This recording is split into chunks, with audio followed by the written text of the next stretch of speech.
मनाजिले Karbala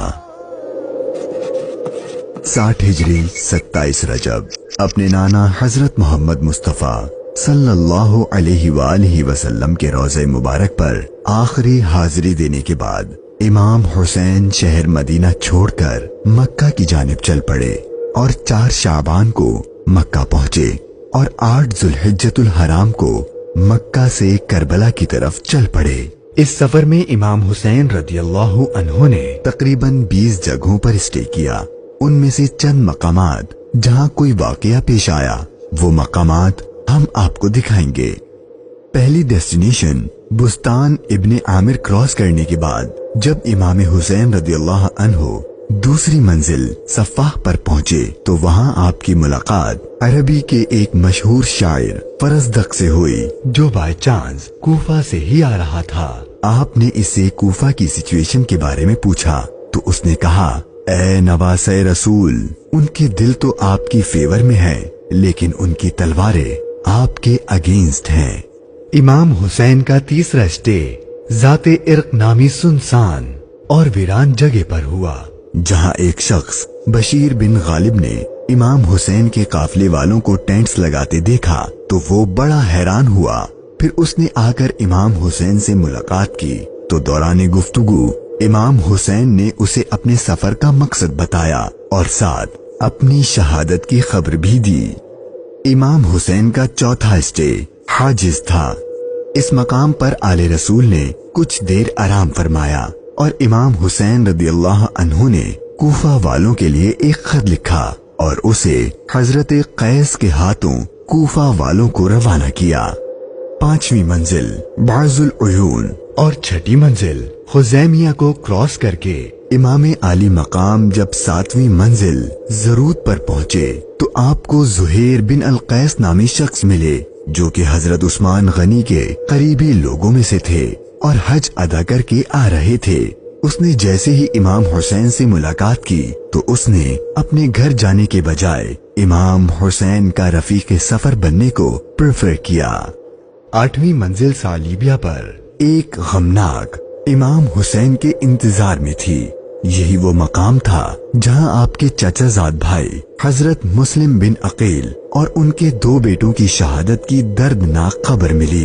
इस पर आपने खुतबा इरशाद फरमाया और हालात की संगीनी से काफले वालों को आगाह कर दिया ताकि कोई जाना चाहे तो चला जाए, लेकिन आपके साथ सफर शुरू करने वालों में से किसी ने पीठ न फेरी। मुश्किलात में इजाफा और जर्नी डिफिकल्ट होती जा रही थी क्योंकि इब्ने जियाद गवर्नर कूफा को इमाम हुसैन के आने की खबर मिल गई थी और उसने अपने बहादुर और माहिर कमांडर हुर को 1000 का लश्कर देकर इमाम हुसैन को गिरफ्तार करने भेज दिया। इमाम हुसैन जुहाला, बतने उकबा और शराफ से गुजरने के बाद जब 12वीं मंजिल सुरात पहुंचे तो आपका सामना हुर और उसके 1000 के लश्कर से हुआ। इस रेगिस्तानी इलाके में हुर और उसके लश्कर वालों का प्यास से बुरा हाल हो चुका था और उनके पास पानी भी नहीं था तो इमाम हुसैन ने उनको अपने हाथ से पानी पिलाया। फिर आपने उनके सामने तकरीर की और जब आप जोहर की नमाज पढ़ने के लिए खड़े हुए तो आपके काफले वालों के साथ हुर के लश्कर ने भी आपके पीछे नमाज पढ़ी। 13वीं मंजिल कादसिया, ये है टर्निंग पॉइंट। इमाम हुसैन रदियल्लाहु अन्हु को जाना तो कूफा था लेकिन आपने रास्ता तब्दील कर दिया और आप करबला की तरफ चलना शुरू हो गए। इमाम हुसैन अपनी मंजिल शहादत की तरफ सफर करते हुए मुगीसा, उज़ीबुल हिजानात, बैदा और जू हुसम के बाद जब 18वीं मंजिल कसरे बनी मुकातिल पर पहुंचे तो शाम हो चुकी थी। आपने रात यहीं गुजारी और सुबह जब इमाम हुसैन यहाँ से रवाना हुए तो आपकी जबान पर इन्ना लिल्लाही व इन्ना इलैहि राजिऊन के कलिमात जारी थे। आपके बेटे अली अकबर ने आपसे ये कलिमात पढ़ने की वजह पूछी तो आपने फरमाया कि बेटा, मैंने अभी ख्वाब देखा है और उसमें हमें शहादत की खबर दी गई है। तो आपके शहजादे ने पूछा कि ऐ बाबा जान, کیا ہم حق پر نہیں ہیں؟ تو امام حسین نے فرمایا کیوں نہیں؟ تو آپ کے شہزادے نے بہادری سے جواب دیا کہ پھر موت سے کوئی ڈر نہیں۔ امام حسین کا سفر شہادت، سفر بقائے اسلام اپنے اینڈ کو پہنچنے لگا تھا۔ بس 2 اسٹاپ باقی تھے اور وہ ساری باتیں حقیقت ہونے والی تھیں جو بچپن سے آپ کی شہادت کے بارے میں مشہور تھیں۔ امام حسین جب اپنی سیکنڈ لاسٹ منزل نینوا پر پہنچے تو آپ کی آنکھوں کے سامنے بھی وہ سارا منظر گھومنے لگا جو آپ اپنے والد سے سنا کرتے تھے۔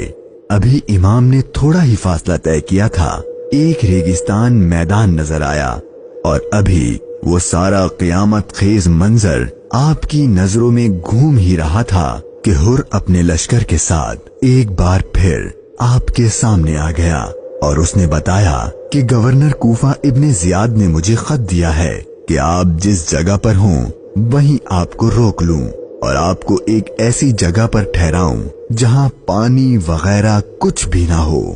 اور بالآخر آپ کا سفر اپنے اختتام کو پہنچا اور 2 محرم کے دن ابن زیاد کے حکم پر اس چٹیل ریگستانی میدان میں پورے قافلے اہل بیت نبوت اور ان کے اصحاب کو اس 1000 کے لشکر نے روک دیا۔ امام حسین نے دریافت فرمایا کہ اتنا تو بتاؤ کہ اس جگہ کا نام کیا ہے؟ تو جواب دیا گیا اس جگہ کو کربلا کہتے ہیں۔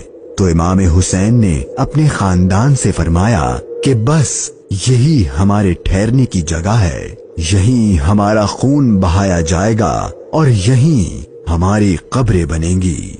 یہاں یزیدی فوج کی گستاخیاں دیکھ کر امام حسین کو سب سے پہلے روکنے والے حضرت حر رضی اللہ عنہ امام حسین کی بارگاہ میں معافی مانگ کر حاضر ہوئے اور اپنی جان آپ پر قربان کر دی۔ یہی کربلا کا میدان آپ کے طویل سفر کی 20ویں اور آخری منزل تھی، اور 8 دن بعد اہل بیت اطہار پر ظلم و ستم کر کے آپ پر اور اہل بیت پاک پر پانی بند کر کے آپ کے ساتھیوں کو بھوک اور پیاس کی حالت میں شہید کر دیا گیا۔ اور 61 ہجری 10 محرم یعنی عاشور کے دن تپتے صحرا 3 دن کی بھوک اور پیاس اور سجدے کی حالت میں امام حسین کو شہید کر دیا گیا۔ انا للہ و انا الیہ راجعون۔